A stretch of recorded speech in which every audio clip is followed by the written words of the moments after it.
Para hablar de radio hipermedia en Cuba, creo que lo primero es que la etiqueta es algo que hay que tener en cuenta.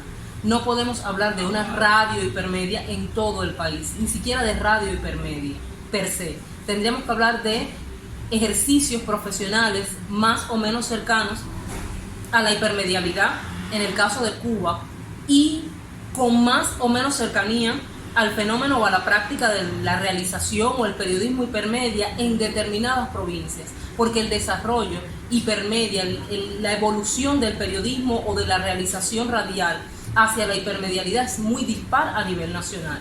No todas las emisoras, no todos los medios de manera general en Cuba tienen una práctica profesional que pudiéramos llamar completamente hipermedia. También el concepto, el término, la práctica, el ejercicio profesional está, digamos que en construcción. Ahora, ¿qué ocurre en la radio? Primero, que es muy dispar, es muy diversa, muy diferente la manera en la que se ejerce la realización o el periodismo hipermedia en cada una de las emisoras del país y no tiene nada que ver con el carácter de nacional, provincial, territorial, municipal. Tiene que ver más bien con un problema en principio de infraestructura. Para mí, las emisoras, no todas las emisoras de radio tienen las condiciones infraestructurales idóneas para el ejercicio de la realización o del periodismo hipermedial. Muchas veces en las redacciones digitales, si es que existen, lo que hay es una máquina, una PC. Muchas veces no tiene todas las condiciones esa máquina, esa computadora para el ejercicio, para el acceso a internet. Otras veces lo que ocurre es que los periodistas tienen los móviles y no los saben utilizar, es decir, tienen la infraestructura, pero no tienen el ejercicio práctico, no tienen la habilidad, la competencia profesional, y no solo los periodistas, otros realizadores. Ya no estamos hablando exclusivamente de la programación informativa, estaríamos hablando de la programación de manera general. En principio, el primer problema puede ser infraestructural. El segundo tema que habría que tener en cuenta para ver las características o la tendencia hacia la hipermedialidad de la radio en Cuba es el tema de las ideologías profesionales. Es decir, los periodistas, los realizadores, los directivos tienen conciencia y tienen claro de la transformación que significa para el ejercicio profesional la hipermedialidad. Muchas veces algunos directivos consideran que la radio en internet o para internet, es decir, la radio hipermedia, es simple y llanamente, o se alcanza el non plus ultra, es tener audio real en internet. Y esto es solo un elemento, esto es solo un paso del despliegue de todas las posibilidades que tiene la hipermedialidad. Sucede que en las rutinas productivas, en la organización de los procesos productivos, no se tiene en cuenta el espacio digital. Muchas veces tenemos una máquina con un webmaster. ¿Cuál es la práctica tradicional? Que los periodistas traen los trabajos para el analógico, para el noticiero, y esos trabajos periodísticos pues luego se transcriben y se colocan en la página web de la emisora, desconociendo el lenguaje radial para el medio digital. Segundo, en el caso de los programas, de la programación habitual que no es informativa, no hay una interacción a través de las redes sociales, de la propia página web, no tienen una identidad propia dentro de la web de la emisora, o en el caso de las redes sociales no tienen un espacio de interactividad, no hay relación con el público, no hay un despliegue de las posibilidades, anunciar el programa, seguir el programa, invitar a los públicos a participar también de la elaboración del programa radial en el espacio hipermedia. No hay un aprovechamiento de las posibilidades que tienen las redes sociales. Muchas veces consideran que estar en Facebook es suficiente y otras veces ese estar en Facebook es insuficiente y es mal aprovechado. Son algunos de los elementos. El trabajo, no se piensa el trabajo en equipo, no se crea una identidad de cada uno de los programas para el espacio digital. De hecho, pocas veces los programas de radio que no son los informativos están en el espacio digital. Otro elemento es que la idea de la radio a la carta no existe. Hoy las redes sociales, hoy Internet permite estar en los repositorios pensados para los productos sonoros. Estoy hablando de SoundCloud, estoy hablando de Evox, estoy hablando de Spreaker, donde los radioescuchas, que esta vez son internautas, pueden organizar un consumo a la carta de los productos, de los programas de la emisora de radio. Y no se piensa, no hay un equipo de trabajo que piense la identidad de la emisora para internet, en internet, de manera transmedial o de manera crossmedia o de manera multimedia. Otro elemento, cuando hablo de esto de lo multimedia y hablo de las condiciones infraestructurales, permítanme regresar atrás, es que cuando la administración piensa el personal que trabaja en la emisora, ya sea un personal, un equipo creativo, ya sea un equipo periodístico, no lo piensa más allá del lenguaje sonoro, es decir, de manera multimedial. ¿Cuántas veces consideramos, en mi caso como profesora de periodismo, que para la ubicación del estudiante que se gradúa en la emisora tiene que tener habilidades radiales? No pensamos en que un muchacho que tiene habilidades para la realización audiovisual, es decir, para la realización visual, porque la radio es un medio también audiovisual, con énfasis en lo visual, pues ese muchacho puede estar en la emisora, porque la emisora ya no es un medio exclusivamente sonoro. La emisora de radio es multimedia e incluso puede aspirar a ser transmedial, pero eso implica un trabajo en equipo y una concepción del trabajo transmedial que no se parece al trabajo para el analógico. Muchas veces no pensamos en tener un fotógrafo en la plantilla o un fotógrafo contratado. No pensamos en tener a alguien con habilidades para el diseño, para la realización de infografías, que son elementos del lenguaje hipermedial. Es decir, esa concepción de la radio tiene que cambiar y tiene que ampliarse, tiene que expandirse. Ya no solo tenemos que pensar en profesionales con una voz entrenada para la radio o con habilidades para la realización radial. Tienen que tener habilidades para la realización audiovisual, para la fotografía.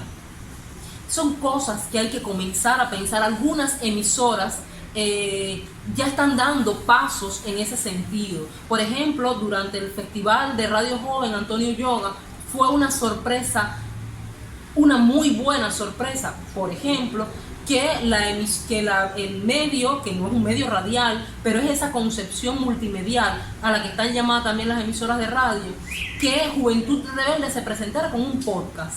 Y aludo al tema del podcast porque si hay un formato que hoy es esencial o podría ser esencial para la radio, es el formato del podcast.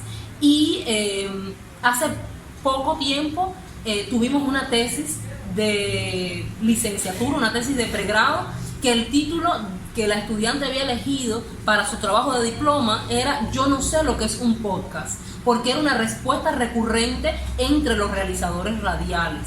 Y eso implica, uno, que ya la academia está formando estudiantes, futuros profesionales con habilidades para la realización de radio hipermedia, y que esas habilidades hay que fomentarlas y que esas habilidades hay que utilizarlas. Ya les decía que había que cambiar las rutinas productivas. Por ejemplo, no se puede pensar que el periodista, cuando va a realizar un trabajo periodístico, o el director del programa radial, cuando lo va a realizar, no puede pensar exclusivamente en el analógico. Tiene que pensar en el espacio digital, en cómo va a insertar ese producto comunicativo, ya sea de ficción o de no ficción, en el entorno hipermedia. No solo en la página web, que es tal vez la estructura central, pero también en Facebook, cómo va a interactuar, cómo va a lanzar su producto comunicativo, ya decía, de ficción o de no ficción, en el medio, en la red social Facebook, que es la más popular de Cuba, pero también en Instagram, que es una red social eminentemente visual. Ojo, cómo lo va a hacer en Twitter, que tiene un lenguaje específico y que tiene características específicas. Sí. Entonces, van 10 minutos. Sí. Eso es lo que te dije, 5 y 5. Ya, voy a terminar entonces. Y otro elemento importante, hablaba de la ideología profesional, es decir, las rutinas productivas, organizar el trabajo también en función del espacio hipermedial, que no se está haciendo. Hay emisoras que tienen ejemplos magníficos, sobre todo en el centro del país. También en Guantánamo he visto ejemplos valiosos de lo que se está haciendo en este sentido. Y hay que cambiar también las ideologías profesionales, es decir, el periodista radial tiene que cambiar, o el realizador radial tiene que cambiar la concepción de lo que es hacer para la radio, porque ya no es hacer solo para el espacio analógico o para el discurso exclusivamente sonoro. Tiene que pensar en términos multimediales, y eso implica equipos de trabajo. Y eso aquí implica maneras diferentes de organizar los procesos productivos, pero también de concebir cómo se trabaja. Cuando hablo de tener en la plantilla del medio fotógrafos, realizadores audiovisuales, diseñadores, especialistas en infografía, tal vez incluso en estadística, comunicadores sociales, pero también historiadores del arte que puedan tener una concepción estética de la programación radial. Estoy hablando de cambiar la concepción que se tiene de la radio. Hay emisoras, vuelvo y repito, que están haciendo intentos en ese sentido y que tienen intentos más logrados, cosas que ya no podríamos llamar intentos, sino que deberíamos llamar logros. Estoy pensando sobre todo, por las que conozco, en las del centro del país, Santi Espíritu sobre todo, que es un ejemplo, Villa Clara, que son ejemplos de buenas prácticas, digamos, hipermediales. Sé que ya lo decía, que en Guantánamo, pero resumiendo, todavía nuestras emisoras de radio siguen ancladas a la tradición de la radio analógica, que no es desdeñable, pero tenemos amplias audiencias ansiosas de consumir a través de las redes sociales, y no solo en Cuba, también en el extranjero, de consumir los productos radiales, porque son las emisoras de radio son tal vez las más cercanas en términos comunitarios, y esa proyección, esa realización rica del espacio analógico debe tener una traducción al espacio hipermedial, y creo que eso es lo que falta. Falta concebir la radio. No puede ser que el espacio hipermedial sea como una carga, un elemento subsidiario. Yo creo que deben ir en paralelo y debe dársele a ambas importancia. De hecho, cada vez más los públicos están más acostumbrados al lenguaje hipermedial, y creo que también puede haber una retroalimentación del espacio digital, del espacio hipermedial al espacio analógico. Creo que el podcast como seña de identidad de nuestros medios radiales debe estar presente. Algunas emisoras comienzan a hacer podcast, comienzan a experimentar, porque creo que es un ejercicio también de alguna manera de experimentación, pero es muy deficiente. Hay que organizarse, hay que tener mejores condiciones infraestructurales, hay que tener una concepción de nuestros programas de radio, no solo para el espacio analógico, también para el digital, y por qué no tener contenido que se haga exclusivamente para el espacio digital. No todo tiene que ser tomado del analógico, se pueden generar a partir de estudios, y eso es importante. Cada una de nuestras emisoras tiene un especialista en estudios sociales, un sociólogo, un comunicador o un periodista que tiene conocimiento para, desde la ciencia, desde la investigación, desde el estudio de la programación, el estudio de las audiencias, puede ir perfeccionando y puede ir dando elementos de cómo mejorar o de cómo incluir esa práctica que debe ser el pan nuestro de cada día, que es la hipermedialidad, porque es un cambio que llegó para quedarse y que debemos asumir no como un espíritu de fatalidad, ¿no? Yo creo que debemos asumirlo como un espíritu incluso aventurero, de lo que se puede hacer, de lo que puede lograrse en materia de realización radial, que ya no puede concebirse, vuelvo y repito, desde exclusivamente lo sonoro. Tiene que ser audiovisual, tiene que ser desde la fotografía, desde el texto, pero ese texto no tiene que ser un copia y pega de una transcripción tal cual de lo que se dice en el espacio analógico. Y son, creo que, algunas de las deficiencias que todavía le quedan mucho por recorrer. Nuestros directivos deben, porque ellos son los que llevan de la mano los cambios que deben estar ocurriendo en las emisoras, nuestros directivos deben alfabetizarse mediáticamente y tener una alfabetización digital para comprender y para impulsar el cambio. Y ellos en primer lugar, pero toda la plantilla de una emisora debe alfabetizarse en términos hipermediales para comprender cómo hacer una radio en este medio que es internet, o en este espacio, no voy a llamarlo un medio, que es internet, que logra hacer una radio atractiva, una radio que sea contemporánea.